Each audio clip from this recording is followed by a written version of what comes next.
กราบสวัสดีครับมื้อนี้มาพอกับบ่าวหลีดอีกเนาะพี่น้องบ่าวหลีดสิพามากินมื้อนี้แกงเผ็ดพี่น้องกับข้าวบ่หลายเอาข้าวจ้าวกับไข่ต้มพี่น้องกับผักนี่ซำใดกินซำนั้นมาบ่ต้องเว้าหลายดอกกับบ่าวหลีดพี่น้องนี่ดึงรสพี่น้องดึงรสคำแรกแห้งมานมากับพี่น้อง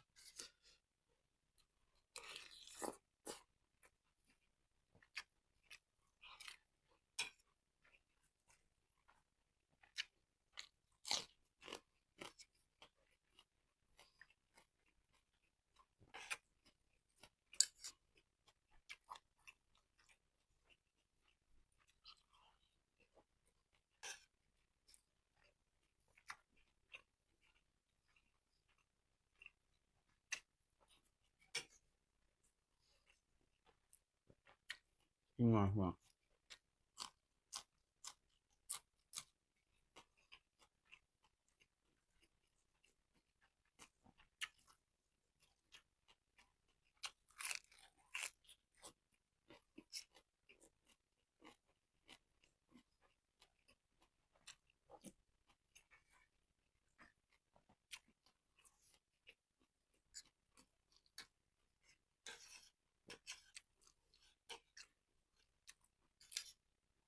โอ้เผ็ดเข้ากันดีขนาดพี่น้อง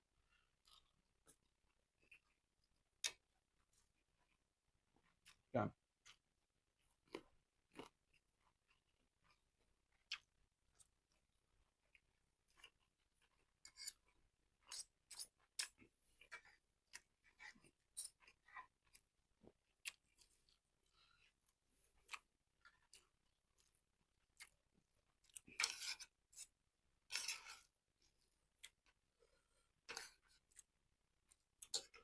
คำใหญ่เลยนะมา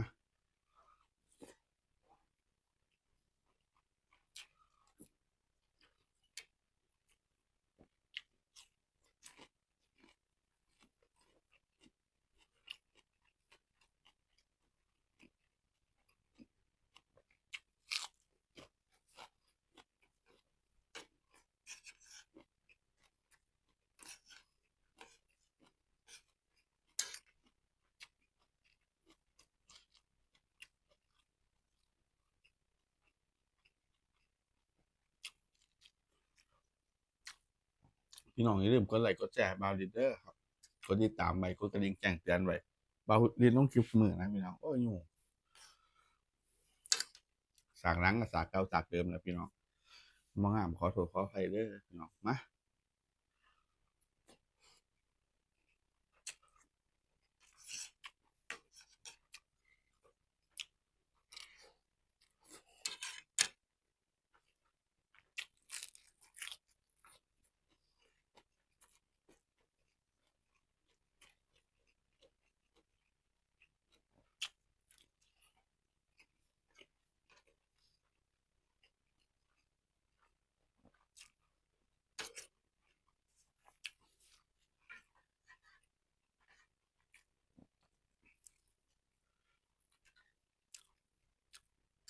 แกงเผ็ดก็แห้งเผ็ดอยู่แล้วการพริกหน่อยใส่โอ้แห้งเผ็ดกว่าเก่าพี่น้องเอ้ย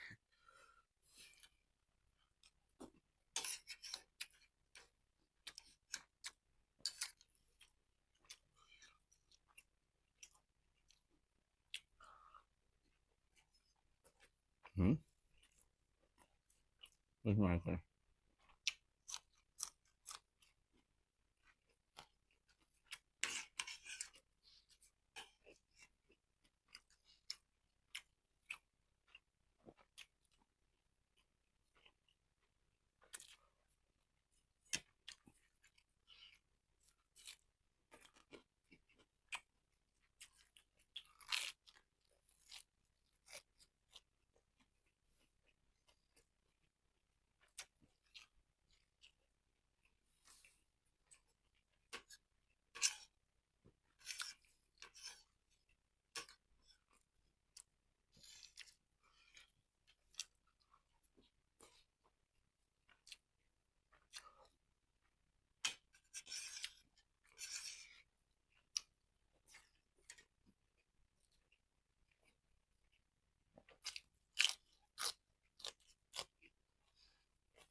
โอ้เข้าท่าครับพี่น้อง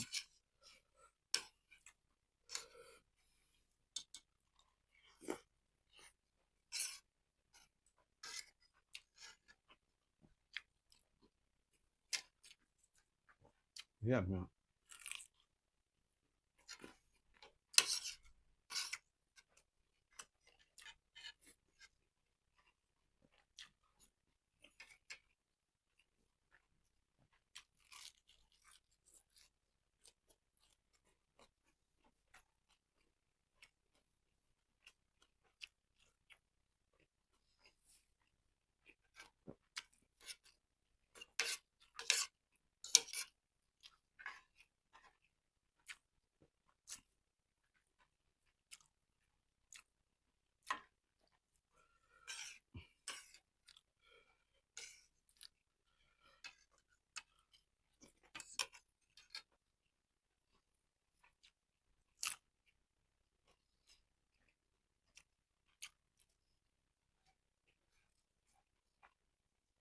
ผักกาดน้อย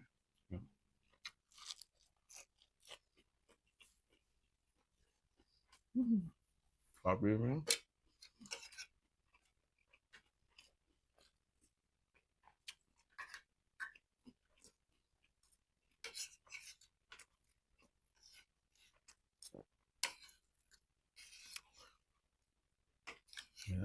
เดี๋ยวพี่กินนิดหน่อยก่อนนะเด้อพี่น้องทำยังไงเลย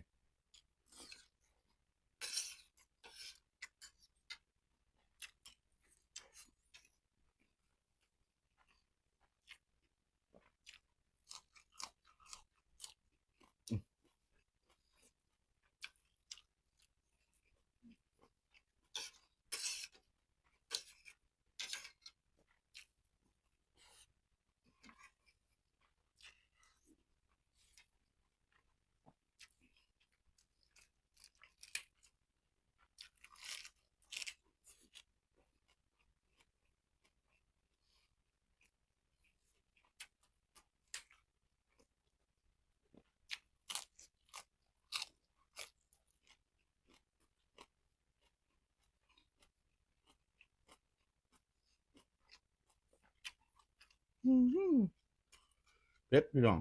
ถึงหูวีเลย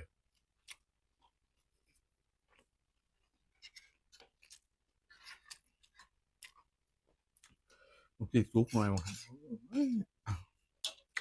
มันขึ้นหน่อยดิบปานใด